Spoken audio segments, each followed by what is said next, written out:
saya Dr. Karadita Zahra, dokter yang bertugas pada klinik ini Pak ya. Sebelumnya Bapak izinkan saya untuk mengidentitas data diri terlebih dahulu Pak ya, dengan Bapak siapa Pak? Bapak Faris. Bapak Faris, Bapak Faris untuk umurnya berapa tahun Pak? Umurnya 45 tahun. 45 tahun. Punten Pak ya, untuk pekerjaannya apa Pak ya? Saya kuli bangunan. Oh, kuli bangunan. Untuk Bapak Faris sebelumnya apakah sudah menikah Pak? Sudah menikah. Sudah menikah Pak ya. Baik, Bapak Faris datang ke sini dengan keluhan apa Pak? Terdapat benjolan di perut kanan bawah. Oh, benjolan di perut kanan bawah Pak ya. Untuk benjolannya itu hanya di bagian perut kanan bawah atau di kedua sisi Pak? Kanan bawah. Di kanan bawah aja Pak ya. Baiklah, untuk benjolannya sudah berapa lama Pak kira-kira? Kurang lebih sudah 4 bulan dok. Sudah 4 bulan Pak ya. Untuk ukuran benjolannya itu kira-kira sebesar apa Pak ya? Sebesar bola bekel. Sebesar bola Iya. bekel, baik. Untuk benjolannya itu Pak, apakah hilang timbul atau menetap Pak ya? Hilang timbul dan menetap. Oh, hilang timbul dan menetap Pak ya. Baiklah Pak ya, kalau misalnya hilang timbul itu Pak kira-kira semakin memberat ketika Bapak menekannya gitu Pak? Ya, kalau ditekan semakin. Selain itu Pak? Selain itu kalau saya angkat beban yang terlalu berat gitu, tapi kan saya kuli bangunan lah itu timbul, semakin timbul. Oh, semakin timbul, Iya. baik. Terus ada tidak faktor yang memperingan gitu Pak, dan memperingan benjolannya gitu? Paling kalau saya lagi istirahat sih. Oh, kalau Bapak lagi istirahat Pak ya. Pak, kalau misalnya dia menata Pak, kira-kira benjolannya tuh gimana Pak ya? Semakin membesar atau gimana kira-kira? Iya. Semakin membesar. Terus apakah ada nyeri Pak? Jadi tidak ada. Tidak ada Pak ya. Nah, sebelumnya apakah Bapak mengalami mual, lupa muntah gitu Pak? Enggak. Nggak ada Pak ya. Untuk buang air kecilnya bagaimana Pak? Apakah ada kesulitan? Kalau kesulitan tuh enggak ada. Nggak ada Pak ya. Jadi untuk buang air kecilnya itu apakah Bapak kayak ada bisa harus ngejan dulu atau perasaan tidak puas kalau buang air kecil Pak? Iya. Paling perasaan tidak puas aja sih. Perasaan tidak puas Pak ya. Baik. Sebelumnya apakah Bapak pernah mengalami demam gitu Pak? Tidak ada. Tidak ada Pak ya.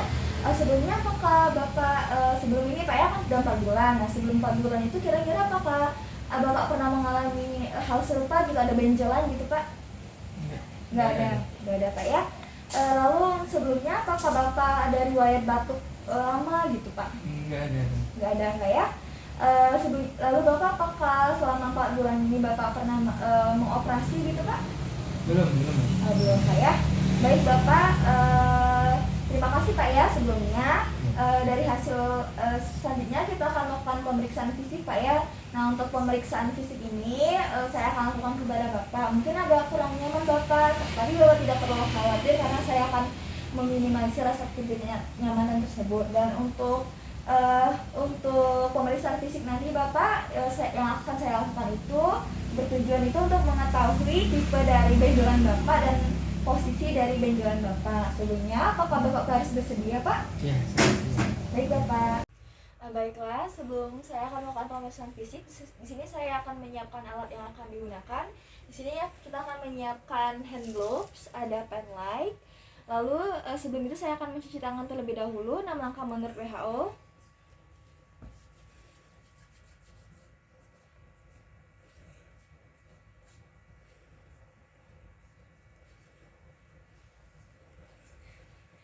Setelah itu saya akan keringkan menggunakan tisu. Setelah itu jangan lupa kita hangatkan tangan kita terlebih dahulu. Di sini saya akan menggunakan hand gloves-nya.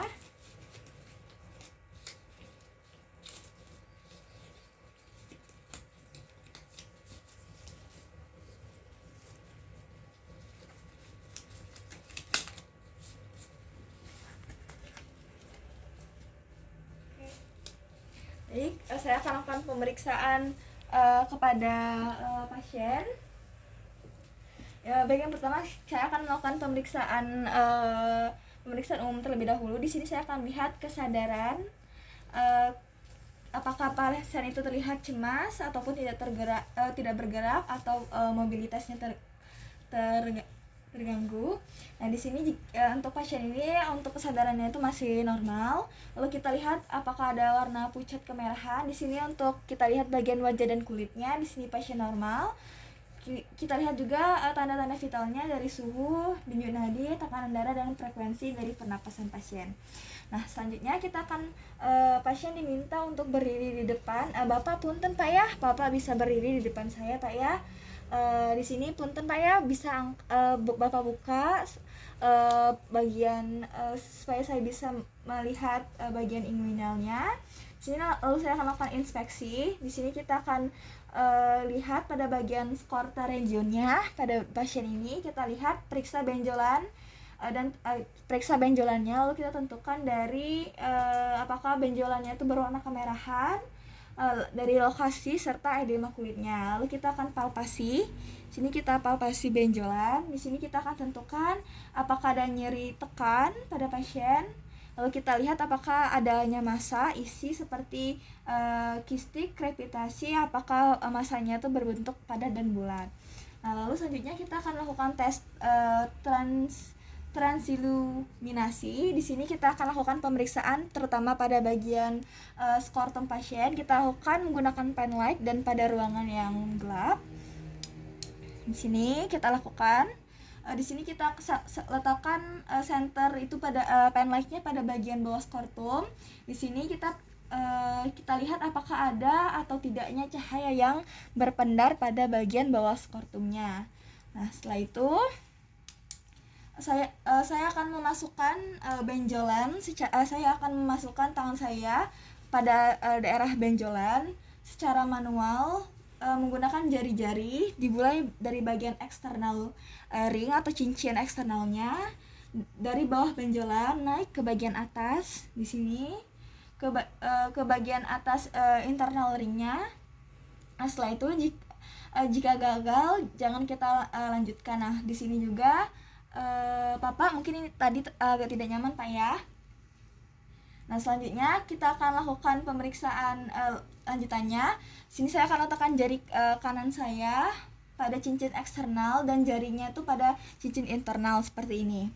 Lalu saya akan meminta pasien untuk melakukan manuver falsapa. Bapak punten Pak ya, sambil untuk mengeden Pak ya. Nah, lalu kita perhatikan apakah ada benjolan yang keluar dari cincin. Lalu kita tentukan letak benjolannya. Nah, di sini untuk benjolan yang terlihat itu berupa hernia inguinalis direct, yaitu benjolan bulat di atas ligamentum inguinalis. Nah, setelah pemeriksaannya sudah selesai, nah di sini saya akan melepaskan sarung tangan.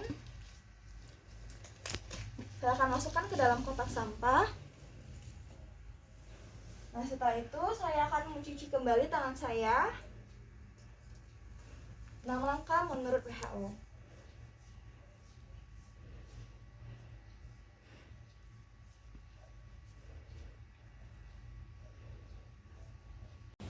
Alhamdulillah Bapak, untuk pemeriksaan fisik dan tanya jawabnya sudah selesai Pak ya. Dari hasil pemeriksaan fisik dan tanya jawabnya itu, Bapak kemungkinan mengalami hernia inguinalis direct atau bisa disebut juga benjolan di bagian perut kanan bawah. Nah, oleh karena itu Bapak, saya akan merujuk Bapak ke dokter spesialis bedah. Sebelumnya Bapak, apakah Bapak mengerti Bapak? Iya. Apakah ada yang ingin ditanyakan lagi Pak ya? Iya. Baik Bapak, turun mohon.